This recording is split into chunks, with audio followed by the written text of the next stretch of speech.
আমি মনোরৌনক পাখির বাসা আমার ফেসবুক এবং ইউটিউব চ্যানেলে আপনাদের স্বাগত।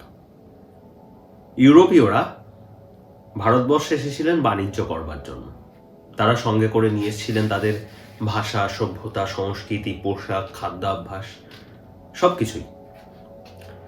200 বছর ভারতবর্ষ শাসন এবং শোষণ করে যাওয়ার পথে তারা আমাদেরকে কিছু জিনিস দিয়েও যান, তার মধ্যে একটি খাবার।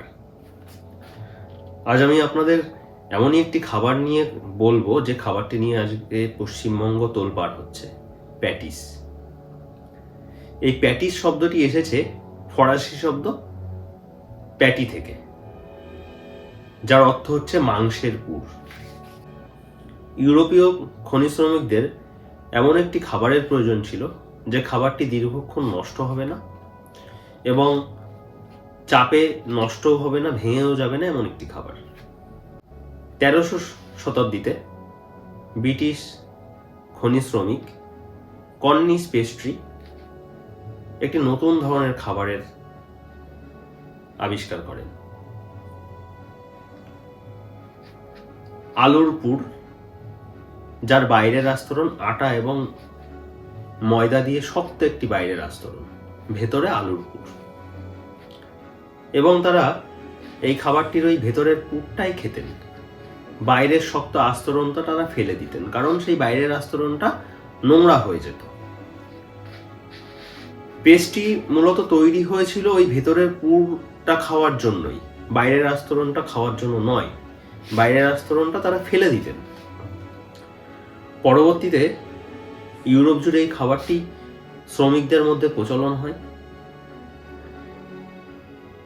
এবং ধীরে ধীরে এই খাবারটি শ্রমিক ছোট লোক শ্রেণীর খাবারের থেকে জনসাধারণের খাবার হয়ে যায়। ইউরোপীয়রা সকালের জল খাবারে এই খাবারটি তারা খাওয়া শুরু করলেন এবং ইউরোপীয়দের হাত ধরে ভারতবর্ষে এই পেস্ট্রি আসে এবং এই পেস্ট্রির ভারতীয় সংস্করণ হচ্ছে প্যাটিস। আমরা যাকে প্যাটিস বলি।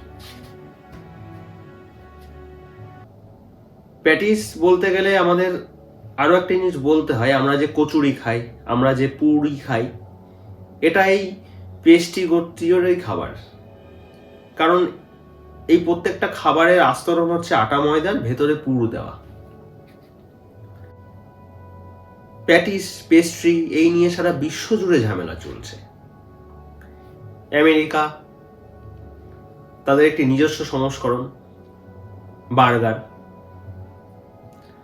কানাডার একটি নিজস্ব সংস্করণ বিফ জুসি প্যাটিস, এবং এই নিয়ে কানাডা এবং জামাইকার মধ্যে ঝামেলাও হয়।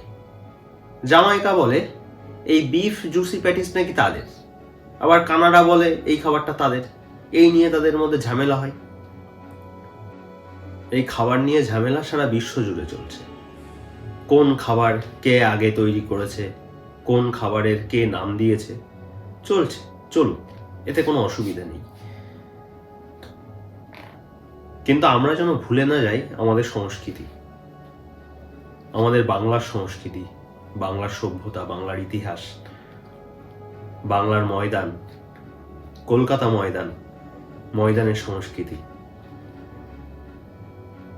যে যার ধর্ম নিয়ে বাঁচুক, যে যার সংস্কৃতি নিয়ে বাঁচুক, সকল ধর্ম, বর্ণ, সংস্কৃতির সহাবস্থান হোক এই বাংলা। সকলকে আমার নমস্কার, ভালো থাকবেন।